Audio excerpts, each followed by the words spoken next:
हारी बाजी को जीतना हमें आता है।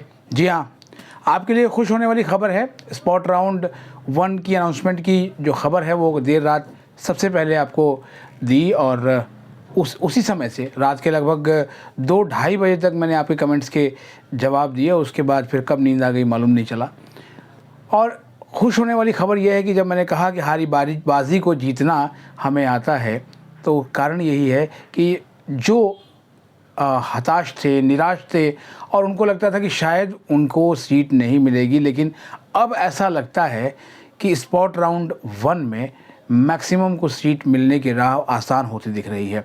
आज दिल्ली विश्वविद्यालय के सूत्रों से पता चला कि बड़े पैमाने पर जो है वो विड्रॉल्स हुए हैं। तो जो ये विड्रॉल हो रहे हैं, आप समझ जाइए कि वो जो सीट है वो वैकेंट सीट की तरफ बढ़ रही है।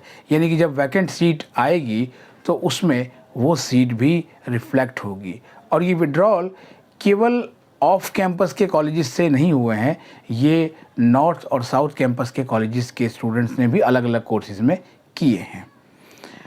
अब हारी बाजी को जीतना हमें आता है की पंक्ति से मैंने शुरू की थी और आप सोच रहे होंगे कि आखिर मैं इतनी उम्मीद कैसे लगा रहा हूँ। देखिए, उम्मीद इसलिए लगा रहे हैं कि भले ही इस बार दिल्ली विश्वविद्यालय में जो कंफर्म एडमिशन के जो आंकड़े हैं वो ज़्यादा दिए जा रहे हों, लेकिन अगर हम इसकी तुलना करते हैं बीते साल से, तो कमोवेश जो स्थिति है मोटा मोटी 19-20 अगर लगा लें फ़र्क, तो बिल्कुल वही है। बहुत अधिक बदलाव इस बार नहीं है। जबकि इस बार जिस तरह से घोषणा की गई थी कि 2 राउंड की एलोकेशन निकालेंगे और उसके बाद क्या मॉडलिटी होगी, तो बहुत सारे जो विशेषज्ञों ने कहा भी कि एकदम से फिर 3rd राउंड आप लेके आए, फिर 3rd राउंड से संतुष्टि नहीं हुई, फिर आप स्पॉट राउंड लेके आए और स्पॉट राउंड को भी जो उसकी जो प्रोसेस बनाया गया है वो भी लगभग 6 दिन का ये प्रोसेस बनाया गया, वो भी लंबा ही प्रोसेस है। तो शायद बहुत से विद्यार्थियों को ये लग रहा है कि दिल्ली विश्वविद्यालय में फिर से वही एक जो है रबड़ की तरह खींचने वाली प्रक्रिया शुरू हो गई है, लिहाजा वो विड्रॉ कर रहे हैं। ये एक विड्रॉ तो इसलिए हो रहा है और एक विड्रॉ उस तरीके के लिए भी हो रहा है कि विड्रॉ कर लेंगे तो स्पॉट राउंड में पार्टिसिपेट करने का मौका मिलेगा। और दिल्ली विश्वविद्यालय ने जो शेड्यूल निकाला है उसके हिसाब से तो ये मौका हो ही गया है, क्योंकि उसमें साफ लिखा है कि 17 सितंबर शाम के 5 बजे से पहले अगर आप विड्रॉ कर लेते हैं और इसका मतलब आपके पास सीट नहीं है तो आप एलिजिबल रहेंगे। बिल्कुल कर नहीं कहा गया, लेकिन इशारा उसी तरफ है। इसको लेकर बहुत से सवाल आज आपके थे। आज मैं गुरुजी का आश्रम जो है वो काफ़ी दिनों के बाद गया, जो है वो दर्शन करने के लिए। मैं लगभग सोमवार को जाता रहा हूँ पहले भी। आज मैंने कहा कि चल के आप सब लोगों के लिए प्रार्थना करें गुरुजी से कि जो लोग अभी तक सीट की प्रतीक्षा कर रहे थे उनको सीट मिले। और उसके बाद ही जब मैं वहाँ से चल रहा था तो मेरे पास जो है वो फ़ोन आने शुरू हुए कि सर जो है वो विड्रॉ का ट्रेंड बहुत तेज़ी से देखा जा रहा है और जो है वो हो सकता है कि स्पॉट राउंड 1 जो है उन विद्यार्थियों के चेहरे पर मुस्कान खिला दे जो बहुत दिनों से सोच रहे हैं बस एक सीट की तमन्ना है, उनके लिए एक सीट की तमन्ना है। तो जाहिर बात है कि हम भी आपके डाउट्स लेके आए हैं। आपके बहुत से सवाल थे और आपके कमेंट्स हैं, उसके आधार पर मैंने कुछ 4-5 जो है वो कॉमन डाउट्स इस स्पॉट राउंड को लेकर छांटे हैं, जिसको कि हम आज बात करेंगे। और उसके बाद भी अगर आपके डाउट्स कुछ और होंगे स्पॉट राउंड को लेके तो उन पर कल चर्चा की जाएगी। सबसे बड़ा जो डाउट आज स्टूडेंट को है वो ये है कि क्या इस स्पॉट राउंड में फ़ीस भरनी होगी रजिस्ट्रेशन के लिए। तो इसका जवाब यही है कि कोई फ़ीस नहीं भरनी है। CSCS पोर्टल पे जब आपने रजिस्ट्रेशन किया था वही फ़ीस मान्य होगी, ना केवल स्पॉट राउंड 1 में बल्कि इसके बाद भी अगर कोई स्पॉट राउंड होता है या आगे और फर्दर राउंड होते हैं, नाम उनके कुछ भी हो सकते हैं, पर किसी में आपको फ़ीस नहीं देनी है। फ़ीस सिर्फ मिड एंट्री के लिए रखी गई थी जो फ्रेश एलोकेशंस के लिए आ रहे थे। तो इसलिए हाँ, जहाँ रजिस्ट्रेशन की बात है कोई फ्रेश रजिस्ट्रेशन अलाउड नहीं होगा इस स्पॉट राउंड में।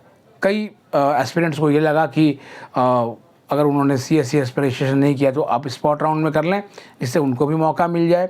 ऐसे बहुत से आज आपके सवाल आए, लेकिन फ्रेश रजिस्ट्रेशन अलाउड नहीं है।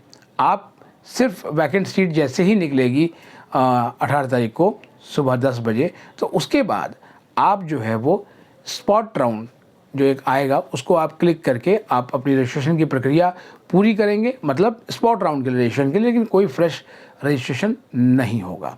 तो ये भी एक कॉमन सवाल था। अब एक सवाल इसी से रिलेटेड है, वही बहुत सारे लोगों ने पूछा कि सेकेंड राउंड में सीट मिली, हमने फ़ीस नहीं भरी, थर्ड राउंड में भी मिल गई, फ़ीस नहीं भरी, कुछ ने सेकंड में फ़ीस नहीं भरी, कुछ को थर्ड में जब सीट मिली तो उन्होंने फ़ीस नहीं भरी, तो क्या वो स्पॉट के लिए एलिजिबल है? बिल्कुल।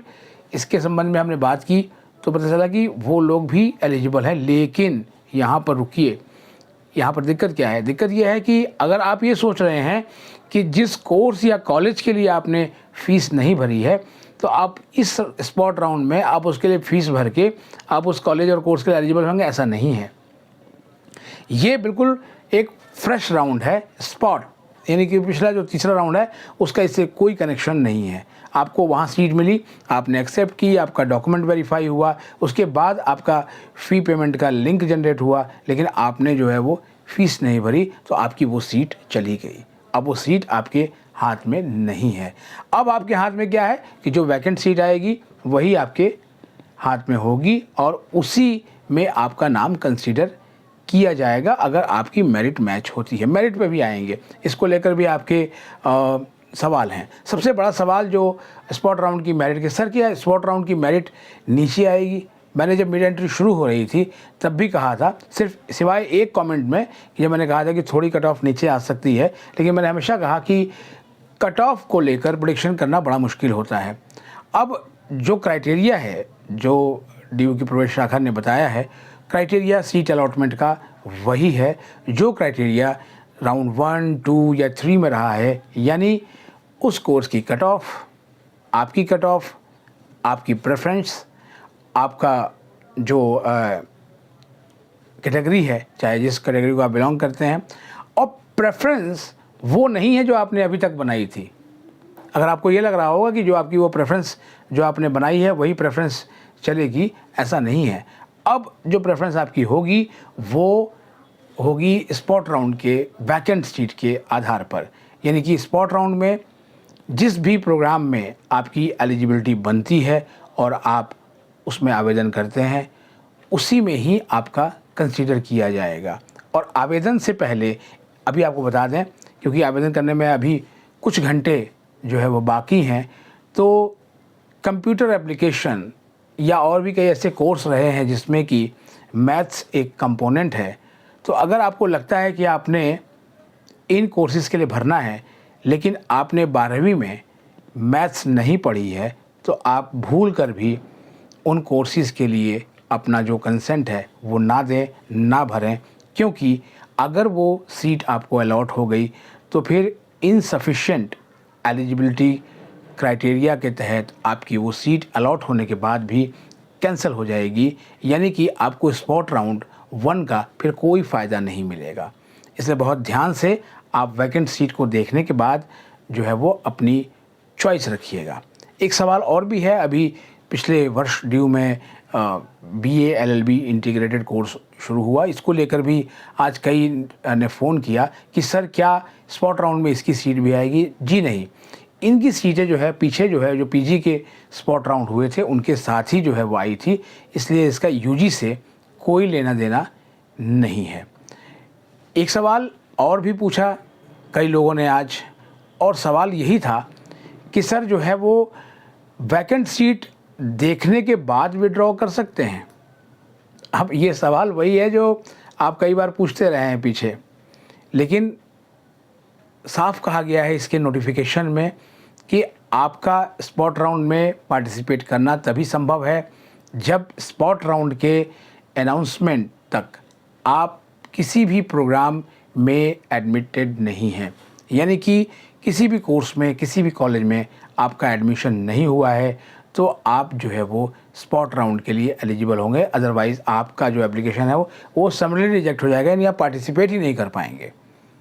तो इसलिए अगर आप ये सोच रहे होंगे कि वैकेंट सीट पहले देख लें, वैकेंट सीट आ जाए उसके बाद जो है अप्लाई करेंगे, तो नहीं कर पाएंगे, क्योंकि तब तक आप फ्रीज़ हो चुके होंगे। अब यहाँ पर एक और विड्रॉल की बात भी करी है स्टूडेंट ने कि क्या हम किस डेट तक विड्रॉ कर लें कि हमें हमारी रिफ़ंड वापस मिल जाए, उसका एक नियम है, उस पर भी बाद में चर्चा करेंगे। लेकिन अभी अगर आपने इधर विड्रॉ नहीं किया तो उसके बाद जब आपका कैंडिडेचर जो है वो फ्रीज़ हो जाएगा, तो फिर आप इस राउंड के यानी इस स्पॉट राउंड के पूरा होने तक विड्रॉ नहीं ले पाएंगे। तो इसलिए बहुत सोच समझ के एक निर्णय लीजिएगा। जब मैं गुरुजी के आश्रम मंदिर से लौट रहा था तो एक पेरेंट का फ़ोन आया, उसके पहले भी कईयों गया, लेकिन उनके फ़ोन का जिक्र इसलिए करूँगा क्योंकि उनसे बातचीत करते हुए मैंने सलाह यही दी कि अगर बच्चे को कोर्स उसकी पसंद का मिला हुआ है, कॉलेज भले ही आपकी चॉइस का नहीं हो, तो आप उसे उसी कोर्स में पढ़ने दीजिए। उल्टा आप उसे मोटिवेट कीजिए कि वो कॉलेज जाना शुरू करे और उस कोर्स को जो है वो परस्यू करे। उसके पास माइग्रेशन का ऑप्शन अवेलेबल है अगले साल के लिए, तो उसमें करें। कई लोग ये भी कहते हैं कि माइग्रेशन इतनी आसानी से नहीं मिलता है। इस जीवन में कुछ भी इतनी आसानी से नहीं मिलता। सभी चीज़ों के लिए आपको मेहनत करनी पड़ती है, आपको मौके तलाशने होते हैं। और सबसे बड़ी बात यह है कि अगर आप दिल्ली विश्वविद्यालय में सेकेंड ईयर में यानी कि थर्ड सेमेस्टर शुरू होने से पहले माइग्रेशन चाहते हैं तो आपको एक अच्छा CGPA स्कोर करना पड़ेगा। और CGPA अच्छा स्कोर करने के लिए आपको पढ़ना होगा। जब आप पढ़ेंगे, अच्छे से एग्ज़ाम देंगे, तभी आपकी जो है वो CGPA अच्छे से आएगी और आपको जो है वो आपको माइग्रेशन मिल सकता है। कई ऐसे भी एस्पिरेंट्स हैं जिन्होंने मजाक उड़ाया, और आपने अगर वो वीडियो देखी हो, प्रोफेसर पायल मागो जो कि कैंपस ऑफ ओपन लर्निंग के डायरेक्टर हैं, उन्होंने एक डेटा भी पेश किया कि सोल से रेगुलर में और रेगुलर से सोल में बीते 2 वर्षों में कितने माइग्रेशन हुए हैं। और उन्होंने बाकायदा बताया कि इन कोर्सेज़ में हुए हैं, और यही बात हमने पहले भी बताई थी, यानी सोल से भी रेगुलर में माइग्रेशन होता है। लेकिन जो एक सवाल आपने आज पूछा था कि क्या माइग्रेशन की डेट जो है वो फिर से आगे बढ़ेगी, इसके बारे में फ़िलहाल अभी कुछ कहा नहीं गया है। आज मिलादुन नबी है और आज दिल्ली विश्वविद्यालय में अवकाश है, और उसके बावजूद भी जो प्रक्रिया है वो चल रही है। आपने देखा अभी कल देर रात को नोटिफिकेशन आया इसका, और उसके बाद हमने आपको बताने में ज़रा भी देर नहीं लगाई। लेकिन आप जब ये वैकेंट सीट देखेंगे तो उसके बाद भी आपके पास कुछ घंटे होंगे उसके अप्लाई करने के लिए। तो इसलिए बहुत ध्यान से देखिएगा और कॉपी पेन लेकर बैठिएगा कि कहाँ पर कौन सी सीट नज़र आ रही है, क्योंकि जब वैकेंट सीट की जो डेटा आता है कॉलेजेस के लिए, वो बिल्कुल छिटपुट आता है। ऐसा नहीं है कि एकदम से आ गया, कहीं 4 सीट मिल हो सकती है, कहीं 2 हो सकती है, कहीं 1 हो सकती है। तो आप जो अप्लाई करेंगे वो उसी के आधार पर करेंगे, और इसके बारे में कुछ और भी जानकारी हम आपको कल भी देंगे। तो आपके जो सवाल हैं वो कमेंट बॉक्स में लिख दें, और मैं बहुत उत्साहित हूं और इस बात को लेकर जो है वो बहुत आशावान भी हूं कि अधिकतम जो प्रवेशार्थी हैं उनके सपने स्पॉट राउंड ज़रूर पूरे करेगा। फ़िलहाल आज के लिए इतना ही। हमारे चैनल पर अगर नए हैं तो चैनल को सब्सक्राइब कर लें और इसे अपने दोस्तों के बीच शेयर करें। मिलते हैं एक और एपिसोड के साथ, तब तक के लिए नमस्कार।